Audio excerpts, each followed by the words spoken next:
79వ స్వాతంత్ర దినోత్సవాన్ని పురస్కరించుకుని కుకట్పల్లి జేఎన్టీయూ సిగ్నల్ నుండి కుకట్పల్లి హుడా ట్రాక్ పార్క్ వరకు స్వచ్ఛ భారత్ అభియాన్ అధ్యక్షుడు మాధవరం కాంతారావు ఆధ్వర్యంలో మార్చ్ ఫర్ ది నేషన్ పేరిట హర్ ఘర్ తిరంగా యాత్ర ర్యాలీని నిర్వహించారు. ఈ కార్యక్రమానికి ముఖ్య అతిథిగా బీజేపీ రాష్ట్ర అధ్యక్షుడు రామచంద్రరావు పాల్గొన్నారు. పలు విద్యా సంస్థలకు చెందిన విద్యార్థులు, ఎన్సీసీ క్యాడెట్స్ 1000 మీటర్ల జాతీయ జెండాను పట్టుకుని భారత్ మాతాకి జై అంటూ ర్యాలీలో పాల్గొన్నారు. ఈ సందర్భంగా బీజేపీ రాష్ట్ర అధ్యక్షుడు రామచంద్రరావు మాట్లాడుతూ, భారత ప్రధాని మోదీ పిలుపు మేరకు గత కొన్ని సంవత్సరాలుగా దేశవ్యాప్తంగా కుల మతాలకు, ప్రాంతాలకు అతీతంగా తిరంగా యాత్ర నిర్వహిస్తున్నారని, ఇలాంటి కార్యక్రమాల ద్వారా యువకుల్లో, విద్యార్థులలో దేశభక్తి పెంపొందుతుందని, భావితరాలకు ఇది స్ఫూర్తిగా నిలుస్తుందని అన్నారు. 79వ స్వాతంత్ర దినోత్సవం పురస్కరించుకొని ఈరోజు దేశవ్యాప్తంగా కూడా తిరంగా యాత్ర అంటే హర్ ఘర్ తిరంగా కార్యక్రమం కింద చేస్తూ ఉన్నారు.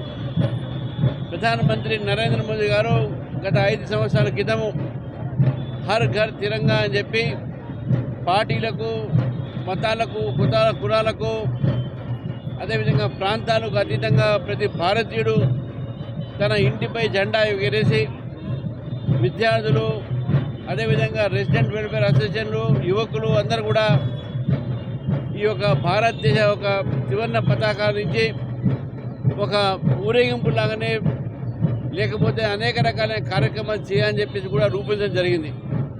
దాని సందర్భంగా ఈసారి హర్ ఘర్ తిరంగా ఇతర రాష్ట్రాల్లో బీజేపీ ప్రభుత్వాల దగ్గర కూడా వాళ్ళ ప్రభుత్వం తరఫు నుంచి చేస్తూ ఉన్నారు.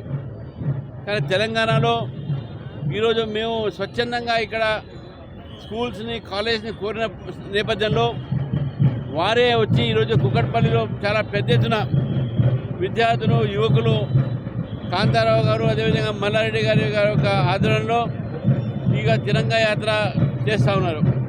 ఈ తిరంగా యాత్ర ద్వారా మన యువకుల్లో, మన భావితరానికి దేశభక్తి, జాతీయ భావం కలగాలి, మన జెండా ప్రపంచంలో ఎప్పుడు కూడా ఎగిరే ఉండాలని చెప్పేసి కూడా ఆ ఆలోచనలతో ఈ తిరంగా యాత్ర చేయడం జరిగింది. ఇప్పుడు నెక్లెస్ రోడ్డు మీద కూడా దాదాపు 20,000 మందితో, యువకులతోని అక్కడ తిరంగా యాత్ర జరుగుతూ ఉంది. ఈరోజు 40 లక్షల ఇళ్ల పైన తెలంగాణలో ప్రతి ఇంటి మీద ఇవాళ రేపు జెండా ఎగరేసి, మన ఒక భారతదేశ ఒక జెండాను ఎగరేసి మన దేశభక్తిని చాటాల్సిందిగా నేను తెలంగాణ ప్రజలను కూడా కోరుతా ఉన్నాను. ఇంత మంచి ఒక ర్యాలీ జరిగినందుకు కుకట్పల్లి, అదేవిధంగా ఈ మన మేడ్చల్ మల్కాజ్గిరి కార్యకర్తలకు నా తరఫు నుంచి అభినందనలు, శుభాకాంక్షలు తెలియజేస్తాను.